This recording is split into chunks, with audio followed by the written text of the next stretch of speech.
DD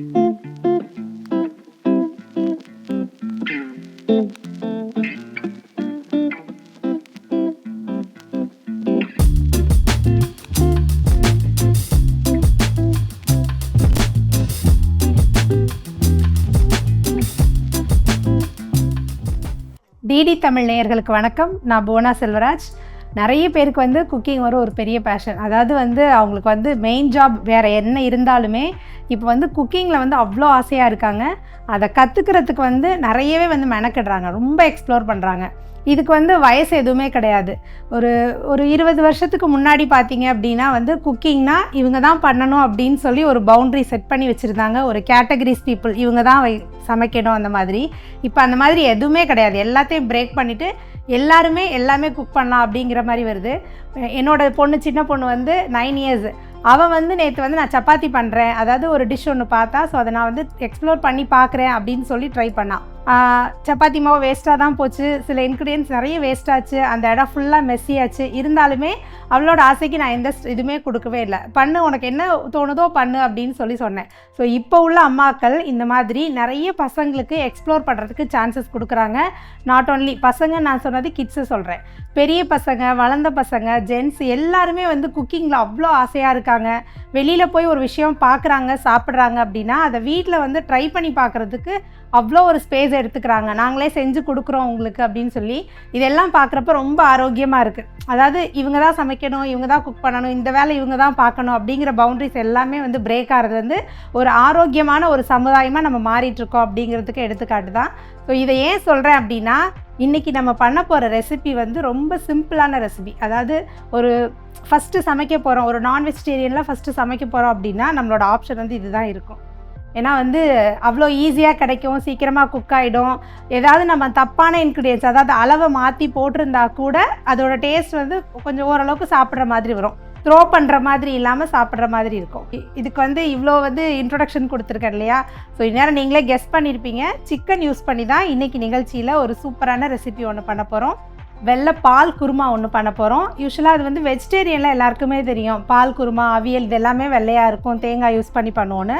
இப்போ நான் வெஜிடேரியனில் ரொம்ப மைல்டான காரத்தில் சூப்பரான ஒரு அரோமாவில் இந்த குருமா இருக்கும். இது வந்து மதுரையில் வந்து ரொம்பவே ஃபேமஸ்.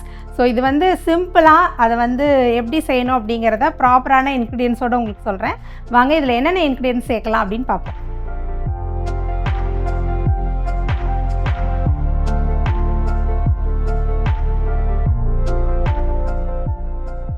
சிக்கன் பால் குருமா செய்வதற்கு தேவையான பொருட்கள்: சிக்கன் 250 கிராம், பச்சை மிளகாய் 5, முந்திரி 5, பட்டை, கிராம்பு, ஏலக்காய் தலா 3, வெங்காயம் 2, புதினா 1 கைப்பிடி, தேங்காய் 1/4 கப், இஞ்சி பூண்டு விழுது 2 டேபிள் ஸ்பூன், நெய் 2 டேபிள் ஸ்பூன், எண்ணெய் தேவையான அளவு.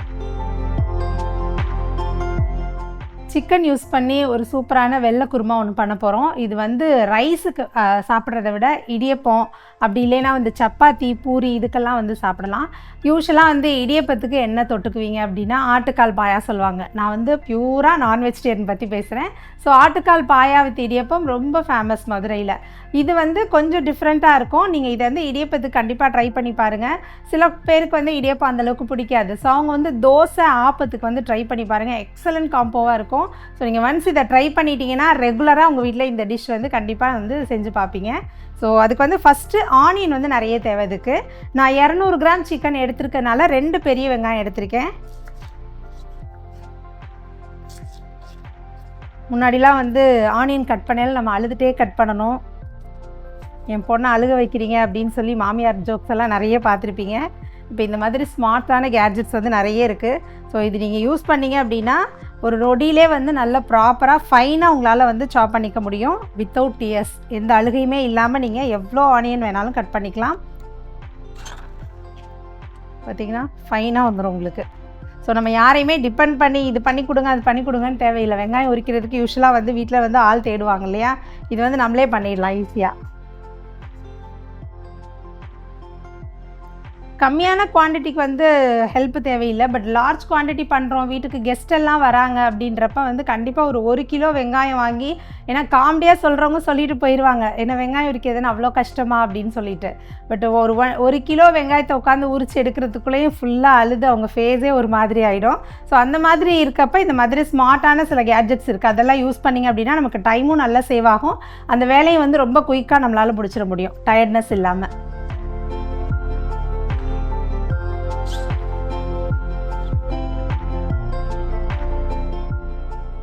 ஸோ 2 ஆனியன் வந்து ஃபைனாக வந்து சாப் பண்ணி வச்சிட்டோம். அடுத்ததாக வந்து கடாயில் வந்து அந்த ப்ராசஸை ஸ்டார்ட் பண்ணலாம். கடாயில் வந்து கொஞ்சம் ஆயில் விட போகிறோம்.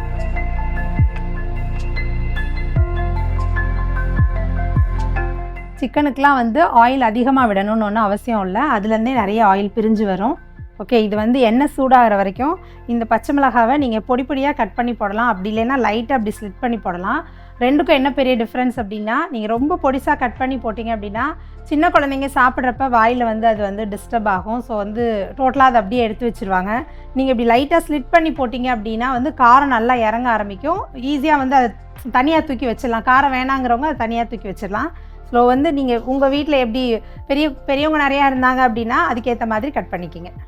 ஸோ ஸ்லிட் பண்ணி நான் இதை போடுறேன். நீங்கள் ஹாஃபாக லைட்டாக கட் பண்ணாலும் ஓகே, ஏன்னா உள்ளே இருக்க அந்த சீட்ஸ் எல்லாம் கீழே வந்து மிஸ் ஆகிடாமல் பார்த்துக்குங்க, ஏன்னா அதுதான் நமக்கு காரம் கொடுக்க போகுது.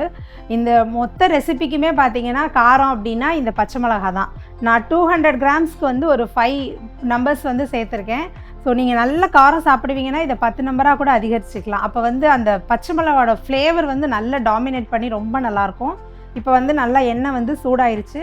நம்ம வந்து 2 பட்டை, கிராம்பு, ஏலக்காய் எல்லாமே 2 எடுத்து வச்சுருக்கோம், அதை வந்து இதில் ஆட் பண்ணிக்கலாம். ஏலக்காய் போடுறப்ப லைட்டாக அதை அப்படி ஓப்பன் பண்ணிவிட்டு போட்டிங்கன்னா அந்த சீட்ஸ் எல்லாமே உள்ளே நல்லா இறங்க ஆரம்பிக்கும்.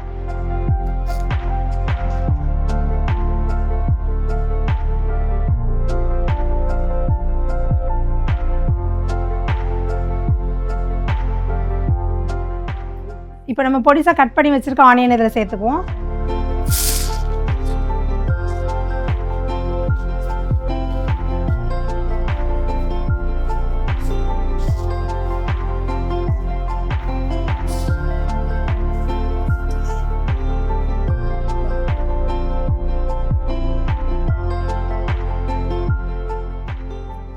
வெங்காயம் வந்து நம்ம நல்லா ஃபைனாக தான் கட் பண்ணியிருக்கோம், இருந்தாலுமே அது கொஞ்சம் கோல்டன் கலரில் வரட்டும். அந்த டைமில் லைட்டாக உப்பு சேர்த்துக்கலாம்.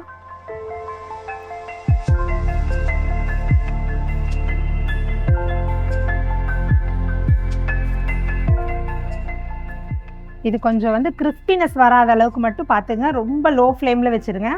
இந்த மீன் டைமில் நம்ம இதுக்கு ஒரு பேஸ்ட் ஒன்று ரெடி பண்ணணும். ஸோ தேங்காய், முந்திரி போட்டு அந்த பேஸ்ட்டை அரைச்சி எடுத்துகிட்டு வந்துடலாம். நான் வந்து கட் பண்ணி வச்சுருக்கேன் குட்டி குட்டியாக. அந்த தேங்காவையும் முந்திரி இது ரெண்டையும் வந்து நான் ஒரு ஃபைன் பேஸ்ட்டாக அரைச்சி எடுத்துகிட்டு வரேன். இது வந்து யூஸ்வலாக எல்லாருக்குமே தெரியும், முந்திரி போட்டோம் அப்படின்னாவே அந்த கிரேவி வந்து ரொம்ப நல்லா திக்னஸ்ஸாக, நல்லா அதோட ஃப்ளேவர் வந்து ரொம்ப ரிச்சாகவே கொடுக்கும். நம்ம ஹோட்டலில் சாப்பிட்ற எல்லா gravy, non veg gravies, veg gravies எல்லாத்துலேயுமே டெஃபினட்டாக வந்து முந்திரி வந்து சேர்த்துருப்பாங்க. அந்த காம்போ வந்து நல்லா வந்து நமக்கு, அதாவது மிக்சிங் வந்து ரொம்ப நல்லா வர்றதுக்கு இந்த முந்திரி வந்து நமக்கு நல்லாவே ஹெல்ப் பண்ணும். ஸோ சப்போஸ் முந்திரி இல்லை, நாங்கள் அதெல்லாம் சேர்க்க மாட்டோம் அப்படின்னா நீங்கள் அதுக்கு ஆல்டர்னேட்டிவாக என்ன பண்ணலாம் அப்படின்னா, வீட்டில் பொட்டுக்கடலை இருக்கும் இல்லையா, அது ஒரு பீஸ், ஒரு 4-5 பீஸ் சேர்த்துக்கிட்டீங்க அப்படின்னா நீங்கள் எந்த கிரேவினாலுமே உங்களுக்கு நல்ல திக்கான ஒரு கன்சிஸ்டன்சி வரும். இன்னொரு ஆல்டர்னேட்டிவ் வந்து கசகசா, அது வந்து கொஞ்சம் காஸ்ட்லி. ஸோ நிறைய பேர் வந்து அதை ப்ரிஃபர் பண்ண மாட்டாங்க, டெய்லி குக்கிங்க்கு வந்து அதை ப்ரிஃபர் பண்ண மாட்டாங்க. நம்ம ஒரு ஃபங்க்ஷனுக்கு சமைக்கிறோம், வீட்டுக்கு ஃப்ரெண்ட்ஸ் வராங்க, இல்லை ஒரு ஸ்பெஷல் குக்கிங் அப்படிங்கிற டைமில் நம்ம கசகசா சேர்த்துப்போம். பட் உடம்புக்கு ரொம்ப நல்லது, பட் பிட் காஸ்ட்லி அது. அதனால வந்து இதெல்லாம் வந்து ஒரு எல்லாருமே ரெகுலராக சமைக்கிறப்ப யூஸ் பண்ணுறது. முந்திரி, அதுக்கு அடுத்த லெவல் வந்து பொட்டுக்கடலை, பொரிக்கடலைன்னு சொல்லுவோம் இல்லையா, அது சேர்த்துக்கலாம். இதை வந்து நான் ஒரு ஃபைன் பேஸ்ட்டாக அரைச்சி எடுத்துகிட்டு வந்துடுறேன்.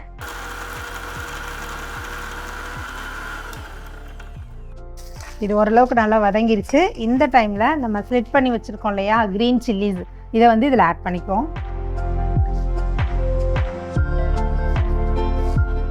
ஒரு ஃபியூ மினிட்ஸ்க்கு அப்புறம் பார்த்தோம் அப்படின்னா நம்ம போட்டிருந்த இந்த பச்சை மிளகாவோட கலர் வந்து நல்ல பழுப்பு கலரில், ஒரு பேல் எல்லோ கலரில் சேஞ்ச் ஆகிருக்கும்.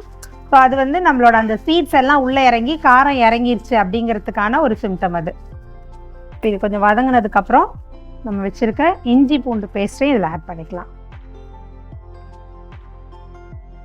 நீங்கள் வந்து இது ஒயிட் குருமா அப்படிங்கிறப்ப இதில் இஞ்சியோட அளவை வந்து ரொம்ப கம்மியாக சேருங்க. அதாவது வந்து 20% இஞ்சி சேர்த்திங்க அப்படின்னா வந்து அதை விட ஜாஸ்தி 80% வந்து பூண்டு சேருங்க. ஸோ வந்து பூண்டோட ஃப்ளேவர் வந்து ரொம்ப நல்லா இதில் வந்து மிக்ஸ் ஆகும்.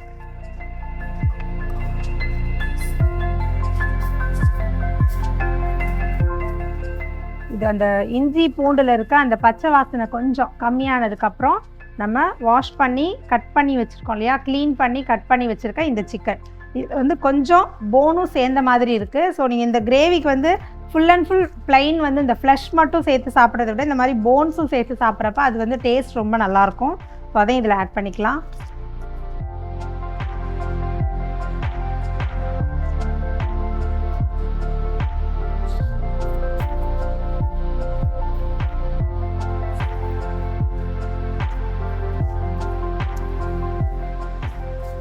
கொஞ்ச நேரம் இதை வதக்கிட்டு ஒரு அரை கப்லேருந்து 1 கப் வரைக்கும் தண்ணி ஆட் பண்ணலாம். இது வந்து தண்ணி வந்து பர்டிகுலராக இவ்வளோ அளவு தான் சேர்க்கணும் அப்படின்னு எதுவுமே கிடையாது. ஏன்னா இது தோசை, ஆப்பம், இடியாப்பம் இதுக்கு தான் சேர்த்துக்க போகிறோம். ஸோ ரொம்ப திக்காக இருக்கணுன்ற அவசியமும் கிடையாது. அதனால் பிகினர்ஸ் நீங்கள் பண்ண போகிறீங்க இல்லை வந்து ஃபஸ்ட் டைம் ட்ரை பண்ணுறீங்க அப்படின்னா வந்து உங்கள் இஷ்டத்துக்கு தண்ணி ஊற்றிக்கலாம். அண்ட் ஜென்ரலாக வந்து ஹவுஸ் ஒய்ஃப் எல்லாருக்குமே ஒரு ஐடியா இருக்கும், ஒரு டைம் குக் பண்ணி அதை 3 வேளைக்கும் வச்சுக்கணும் அப்படின்ட்டு. ஸோ மார்னிங்க்கு யூஸ்வலாக சாம்பாருக்கு சொல்லுவாங்க எல்லாருமே, காலையில் சாம்பார் வச்சுட்டு காலையில் டிஃபனுக்கு, மத்தியானம் ரைஸுக்கு, நைட்டு தோசைக்கு அப்படின்னு. அதே மாதிரி நீங்கள் இந்த சிக்கன் குருமா வந்து யூஸ் பண்ணிக்கலாம். நீங்கள் ஒன்ஸ் காலையில் வச்சுட்டீங்க அப்படின்னா நம்ம காலையில் இட்லிக்கு சாப்பிட்டுக்கலாம், மத்தியானம் வந்து ரைஸ்க்கு கொஞ்சம் சாப்பிட்டுக்கலாம், நைட்டுக்கு வந்து தோசைக்கு இதே வச்சுக்கலாம். ஸோ தண்ணி கொஞ்சம் ஜாஸ்தியாக விடலாம். நீங்கள் இது கொஞ்சம் ஓரளவுக்கு வதங்கினதுக்கப்புறம் கொஞ்சம் தண்ணி ஆட் பண்ணிக்குவோம்.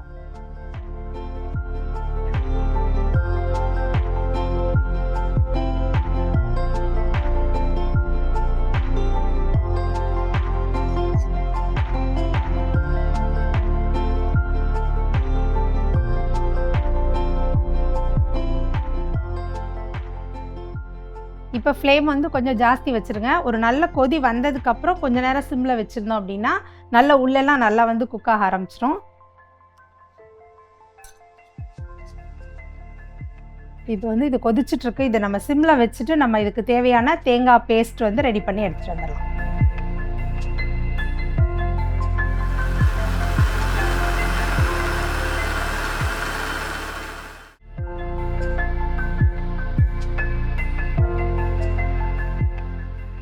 தேங்காய் வந்து ஒரு சூப்பரான ஃபைன் பேஸ்ட்டாக ரெடி ஆயிடுச்சு. தேங்காய் அண்ட் முந்திரி சேர்த்துருக்கோம் இல்லையா, ஸோ நல்ல ஒரு காம்பினேஷனாக இருக்குது. இப்போ வந்து இது இன்னும் கொஞ்சம் நேரம் வந்து இந்த சிக்கன் வந்து நல்லா வேகணும். வெந்ததுக்கப்புறம் தான் நம்ம தேங்காய் ஆட் பண்ணணும். நாட் ஓன்லி இந்த கிரேவின்னு இல்லை, நீங்கள் எந்த கிரேவி எந்த குருமா சப்ஜி பண்ணிங்கனாலும் அதில் தேங்காய் ஆட் பண்ணுறீங்க இல்லை புளி ஊற்றுற மாதிரி ஒரு டிஷ் பண்ணுறீங்க அப்படின்னாலுமே அது வந்து நல்லா வெல் குக் ஆனதுக்கப்புறம் தான் நீங்கள் புளி ஆட் பண்ணணும், தேங்காய் ஆட் பண்ணணும். நீங்கள் ஹாஃப் குக்கிங்கில் வந்து புளியோ தேங்காவோ ஆட் பண்ணிங்கன்னா அது வந்து ஒரு மாதிரி ஃபுல்லாக குக் ஆகிருக்காது. அப்போ அதோட டேஸ்ட் வந்து ரொம்ப ஹாஃப் பாயில்டாக தான் இருக்கும் உங்களுக்கு. அதனால் இது வந்து குக் ஆகிற வரைக்கும் கொஞ்சம் நேரம் வெயிட் பண்ணலாம்.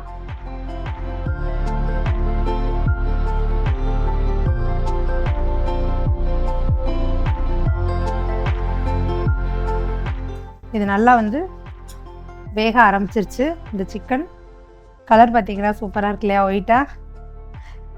இப்போ வந்து நம்ம ஃபைனாக அரைச்சி வச்சுருக்க இந்த தேங்காய் முந்திரி பேஸ்ட் இதுதான் இந்த கிரேவிக்கு வந்து ஒரு க்ரௌன் மாதிரியே.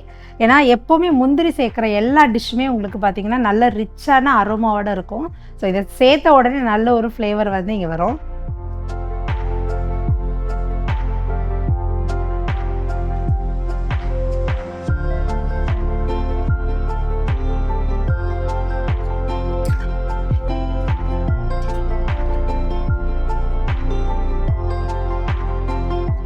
நான் ஃபஸ்ட்டே உங்ககிட்ட சொன்னேன் இல்லையா, பச்சை மிளகாவோட கலரே வந்து சேஞ்ச் ஆயிரும் அப்படின்னு சொல்லிட்டு, ஒரு பேல் எல்லோ கலரில் சேஞ்ச் ஆகணும். நல்லா வதங்க கலர் நல்லா சேஞ்ச் ஆகி இந்த சில்லி வந்து நல்லாவே குக் ஆக ஆரம்பிச்சிருச்சு. ஸோ இது உள்ளே இருக்க சீட்ஸ் எல்லாமே இதில் மிக்ஸ் ஆகி இதில் இருக்க காரம் இதில் இருக்க ஸ்பைஸ் வந்து நல்லா வந்து உள்ள மிக்ஸ் ஆகிருக்கும். இப்போ வந்து கொஞ்சம் திக்காக இருக்குது. வேணும்னா இதில் வந்து இப்போ எனக்கு திடீர்னு ஒரு கெஸ்ட் வராங்க, எக்ஸ்ட்ரா நான் பக்கத்து வீட்டுக்கு இது கொஞ்சம் கொடுக்கணும் அப்படின்னா, நான் வந்து தாராளமாக கூச்சமே படாமல் கொஞ்சம் தண்ணி ஆட் பண்ணிக்கலாம். நான் சொன்ன மாதிரி முந்திரி இருக்கிறதுனால ரொம்ப வந்து டைல்யூட் ஆகி இது தெரியாது. கொஞ்சம் வந்து எக்ஸ்ட்ரா தண்ணி வேணாலும் நீங்கள் ஆட் பண்ணிக்கலாம் இதில். இது ஓரளவுக்கு நல்லா கொதி வந்ததுக்கப்புறமா நம்ம க்ளீன் பண்ணி வச்சுருக்க புதினா லீவ்ஸ் வந்து ஆட் பண்ணிக்கலாம். யூஸ்வலாக ஏன் புதினா வந்து அரைச்சி தானே போடுவாங்க, ஏன் போடுறீங்க அப்படின்னா அப்படியே ப்ளைனாக போட்டால் தான் உங்களுக்கு அந்த ஒயிட் குருமாங்கிற கலர் வந்து உங்களுக்கு அப்படியே டேரெக்டாக கிடைக்கும். இதை நான் அரைச்சிட்டேன் அப்படின்னா இதோட கலர் வந்து கொஞ்சம் க்ரீனிஷாக வந்து சேஞ்ச் ஆக ஆரம்பிச்சிடும்.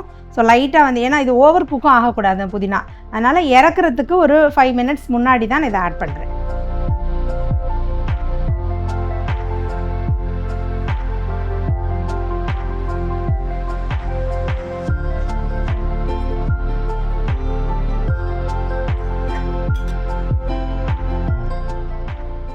நல்ல ஒரு ஸ்மெல் வந்துட்டுருக்கு.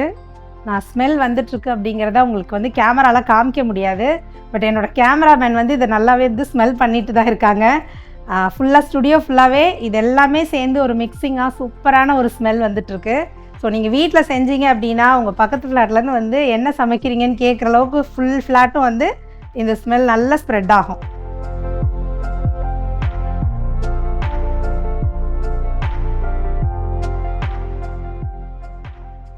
இது மிக்ஸ் ஆகட்டும். நான் கொஞ்சம் சிம்மில் இது வச்சுருவோம். டெம்பரேச்சர் கம்மி பண்ணுறப்போ உங்களுக்கு வந்து இன்னும் அதோட ஃப்ளேவர் வந்து கொஞ்சம் கொஞ்சமாக ஜூஸ் வந்து இறங்க ஆரம்பிக்கும். அந்த சிக்கன் பீஸ் உள்ளெல்லாம் நல்லா இறங்க ஆரம்பிக்கும். அண்ட் இந்த ரெசிபி பண்ணுறதுக்கு முன்னாடியே ஒரு டிஸ்க்ளைமர் கொடுத்துருக்கணும். பட் நான் வந்து இன்பிட்வீன் உங்களுக்கு கொடுக்குறேன்.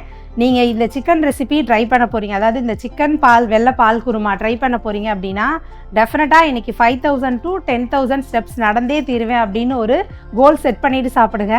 ஏன்னா இதில் வந்து நம்ம ப்ரோட்டீன் அப்படின்னு சொல்கிறதுக்கு சிக்கன் வந்து மட்டும்தான் சேர்த்துருக்கோம். மற்றபடி தேங்காய் இருக்குது, அது நல்லா ஓவர் குக் ஆகிட்டு தான் இருக்குது. முந்திரி சேர்த்துருக்கோம். அடுத்து ஃபைனலாக வந்து நெய் வேறு அதில் சேர்க்க போகிறோம். ஸோ அந்த கலோரியை பேர்ன் பண்ணணும் அப்படின்னா இன்றைக்கி நீங்கள் 10,000 ஸ்டெப்ஸ் வந்து கண்டிப்பாக நடந்தே தீரணும். ஸோ அதை வந்து மறந்துடாதீங்க. இப்போ இது வந்து நல்லாவே வந்து குக் ஆக ஆரம்பிச்சிருச்சு.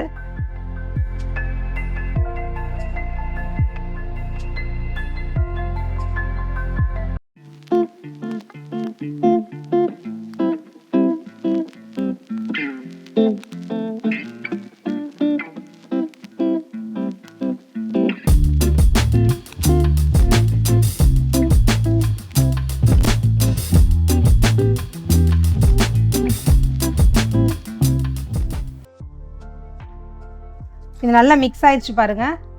நம்ம போட்ட மசாலா, சிக்கன், புதினா எல்லாமே நல்லா மிக்ஸ் ஆகிடுச்சு. இப்போ வந்து ஃபைனலாக வந்து இதில் நெய் போட்டு இதை இறக்க போகிறோம். ஸோ நெய் போட்ட உடனே அதோட கன்சிஸ்டன்சி அது பார்க்குறப்பவே வந்து ரொம்ப நல்லாயிருக்கும். நமக்கு டெம்ப்டிங்காக இருக்கும் இதை சாப்பிட்டே ஆகணும் அப்படின்னு சொல்லிட்டு. ஸோ நெய் போட்டு ரொம்ப நேரம் கொதிக்க வேணாம், ஒரு 2 செகண்ட்ஸ் கொதிச்சுனா போதும். இப்போ வந்து நம்ம ஸ்டவ் ஆஃப் பண்ணிவிடுவோம்.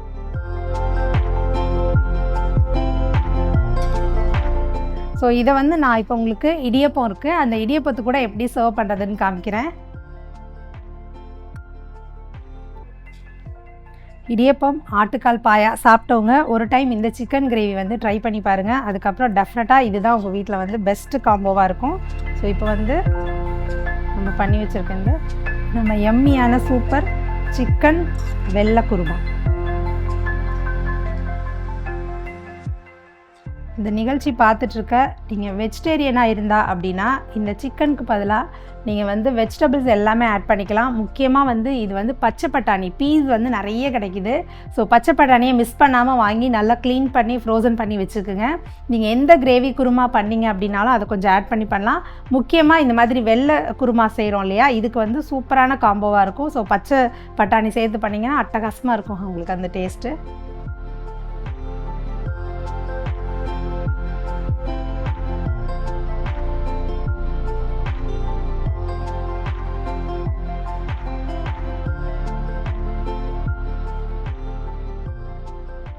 குக்கிங் அப்படிங்கிறது வந்து லேர்னிங் ப்ராசஸ் தான். ஸோ நிறைய மிஸ்டேக்ஸ் அதில் வர ஆரம்பிக்கும். பட் ரெகுலராக நீங்கள் குக் பண்ண அதோட வந்து இம்ப்ரூவ்மெண்ட் வந்து நல்லாவே உங்களுக்கு அதோட ரிசல்ட் வந்து நல்லாவே தெரிய ஆரம்பிக்கும். ஸோ ஒன்ஸ் நல்லா வரல அப்படின்னு சொல்லிட்டு டிஸப்பாயின்மெண்ட் ஆகிடாதீங்க. ரெகுலராக குக் பண்ணுங்கள். Happy cooking. ஸோ இந்த காம்போவை ட்ரை பண்ணி பாருங்கள். அடுத்த ஒரு நிகழ்ச்சியில் உங்கள் எல்லாரையும் வந்து சந்திக்கிறேன்.